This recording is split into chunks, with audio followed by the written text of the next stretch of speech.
Hello guys, कसे आहात तुम्ही? तर सकाळ सकाळ आज माझा मिसळपाव खाण्याचा मूड झाला आहे. सो तुम्ही माझी रेसिपी बघू शकता. इथे मी कांदा, टोमॅटो आणि सुकं खोबरं मस्तपैकी बारीक चिरून त्याला तेलामध्ये फ्राय केलेलं आहे. सो ही सकाळ सकाळ क्रेविंग झालेली होती मला गरमागरम मिसळपाव खायची. आणि मी कालच 2 डिश डीमार्टमधनं आणलेल्या आहेत. सो मला त्याचं उद्घाटन करायचं होतं, ते तुम्हाला बघायला भेटेल. येस. आणि मी इथं केलेली आहे मटकीची उसळ. थोडंसं गरम पाण्यामध्ये मटकी टाकून हळद आणि मीठ हे टाकलं आहे. मस्तपैकी त्याला उकळून घेतलेलं आहे.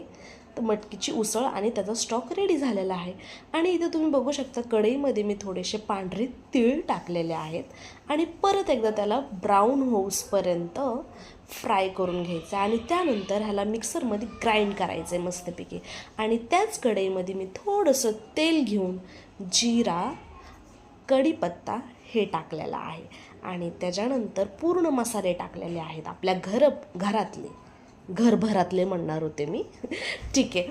तर त्याच्यामध्ये हळद, लाल मिरची, धनिया पावडर, गरम मसाला, कांदा लसूण मसाला हे पण टाकलेलं आहे. आणि हो, पहिले मी जे कांदा टोमॅटोचं जे मिश्रण केलं होतं ना, त्याच्यामध्ये लसूण पण टाकलेलं आहे. मी ती क्लिप घ्यायची विसरले, सॉरी. सो त्याच्यामध्ये लसूण पण टाका तुम्ही, खूप सारा लसूण टाका, खूप छान लागेल. सो येस, इथे मी मस्तपैकी सगळे मसाले टाकल्यानंतर आपलं मिक्सरमधलं ग्राइंड केलेलं पूर्ण मसाला हा टाकायचा आहे. ह्याला पण मस्त तेल सुटेपर्यंत मस्तपैकी फ्राय करायचे गाईज.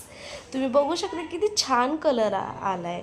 आणि तुम्हाला माहिती आहे का, मी ही दुसऱ्यांदाच फक्त घरामध्ये मिसळ बनवत आहे आणि ह्याची टेस्ट पण इतकी सुंदर झाली होती ना गाईज, तुम्हाला काय सांगू.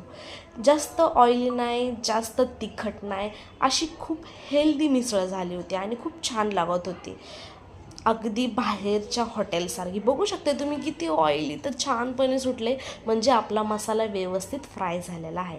सो ह्याच्यामध्ये काय करायचं, आता आपण जी मटकीची उसळ बनवलेली आहे ती त्याच्यामध्ये टाकायची. त्याच्या अगोदर मिक्सरमध्ये भांड्यामध्ये जे पूर्ण मसाला आहे त्यात पाणी टाकून मस्तपैकी हलवून ते त्याच्यात टाकायचं. थोडंसुद्धा मसाला आपल्याला ठेवायचा नाही आहे. त्याच्यामुळं पुरेपूर आपल्याला छानपैकी व्यवस्थित मसाला वगैरे सगळा काढून घ्यायचा आहे. आता मी आता ह्याच्यामध्ये टाकलेला आहे, तुम्ही बघू शकताय, मटकीचा स्टॉक आणि मटकी. आणि त्याच्यानंतर मस्तपैकी हिरवीगार अशी कट केली